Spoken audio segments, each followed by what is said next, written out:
ایک بزرگ تھے جن کو بیداری حضور صلی اللہ علیہ وسلم کی زیارت ہوا کرتی تھی، بیداری کی حالت میں زیارت ہوتی تھی۔ یہ پیارے مصطفیٰ کا کرم ہے کہ جب وہ چاہیں تو وہ کر لیں، یہ ان کی مرضی ہے، جو چاہیں وہ کر لیں۔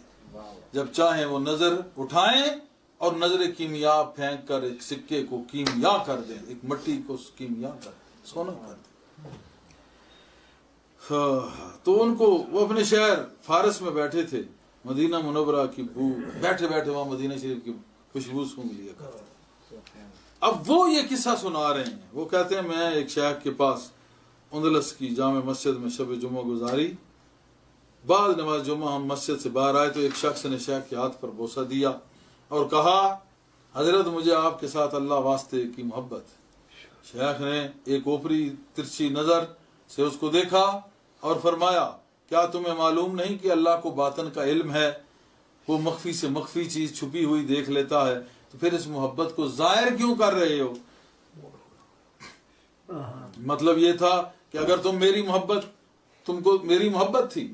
تھی تو اللہ کو اس کا ضرور علم تھا، تو لہذا اسی پر اکتفا کیا ہوتا ہے۔ اسی سلسلے یہ کیوں بیان تم نے کر دیا، اس کو مجھے جتانے کی کیا ضرورت تھی، اسی سے صلہ مل جاتا۔ یہ کہہ کر شیخ جو ہے وہ اندر چلے گیا، اور مدعی محبت جو تھا، جس نے دعوی محبت کیا تھا، اس نے رونا شروع کر دیا۔ میں اس کے پاس آ کر کہنے لگا، وہ کہتے ہیں بزرگ کہ اے شخص تو نے بڑی بات کا دعویٰ کیا ہے، اور شیخ کو تم آزمائے بغیر نہ چھوڑو۔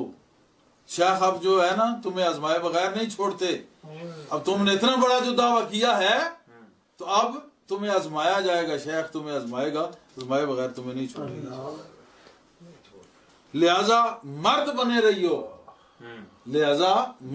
رہیو، ورنہ شیخ کہاں اور تم کہاں۔ اتفاق سے اس شخص کا باغ حضرت شیخ کے باغ سے ملحق تھا، اور درمیانی سرحد پر ایک انجیر کا درخت ہوتا تھا جو اصل میں ملکیت شیخ کی تھی، لیکن ہر سال اس کے پھل توڑ کے نا وہ جو دائی محبت تھا وہ بیچ دیا کرتا تھا۔ تو شیخ صبر کرتے تھے کہ پڑوسی ہے، کوئی بات نہیں، چشم پوشی کرتے تھے کہ اس کو انجیر کھانے دو یا بیچنے دو۔ اب چونکہ اس نے محبت کا دعویٰ کیا تھا، اب چونکہ آ گئی مسئلہ، اور تو شیخ نے کہا کہ یہ درخت ہمارا ہے، اس کا پھل اب تو توڑ نہیں سکتا۔ وہ جو مدعی محبت تھا، دعویٰ کرنے والا، اس نے انکار کیا اور کہا کہ درخت تو میرا ہے۔ اب یہاں پہ محبت جو دعویٰ کرتے ہیں نا، جب امتحان آتا ہے تو پھر اس وقت پتہ چلتا ہے کہ ان کی محبت کتنی سچی ہے، کتنی جھوٹی ہے۔ تو جب آزمایا جاتا ہے، قرآن میں ہے نا کہ لوگوں نے گمان کر لیا کہ یوں چھوڑ دیے جائیں گے، نہیں، ان کو آزمایا جائے گا۔ تو شیخ بھی آزماتا ہے۔ تو اس نے جب اس نے آزمایا تو اس نے کہا نہیں میرا ہے، آپس میں مقدمہ بازی ہو گئی، بڑا لمبا وہ قصہ بنا، حتیٰ کہ وہ شیخ کو گالی بھی جو ہے وہ دیا کرتا تھا، پھر گالی دیتا تھا۔ اسی شخص کو پھر میں نے یہ کہتے ہوئے سنا کہ جب میں حج کو گیا اور روزہ مطہرہ پر حاضری دی تو مجھ پہ ایک حالت طاری ہوئی۔ میں نے عرض کی یا رسول اللہ صلی اللہ علیہ وسلم، میرا یہ گمان نہ تھا کہ آپ کے مدینہ میں پہنچ کر پھر فارس کو واپس جاؤں۔ قبر شریف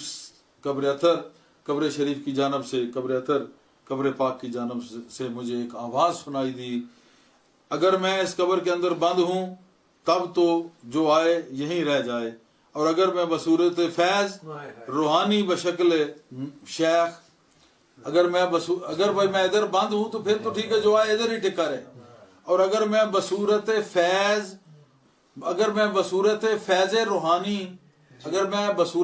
روحانی بشکل شیخ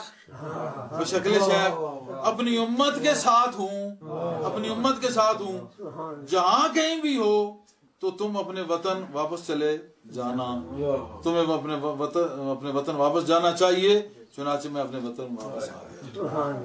اب اس میں یہ ہے کہ اس نے دعویٰ نہیں کیا تھا تو بات اور تھی، پھل کھاتا رہا۔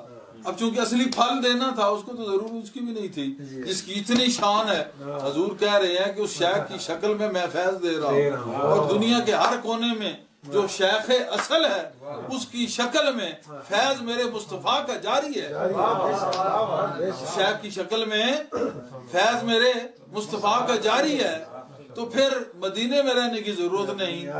اچھی بات ہے رہو, نہیں تو جہاں بھی رہو گے اگر شیخ کو پالو گے تو حضور کے فیض سے مستفیض ہو. کہتا ہے میں نے جب یہ سنا تو پھر اپنے وطن واپس آ گئے, گویا اسی شیخ کے قدموں میں گر گیا اور اسی کا پھر طالب بن گیا.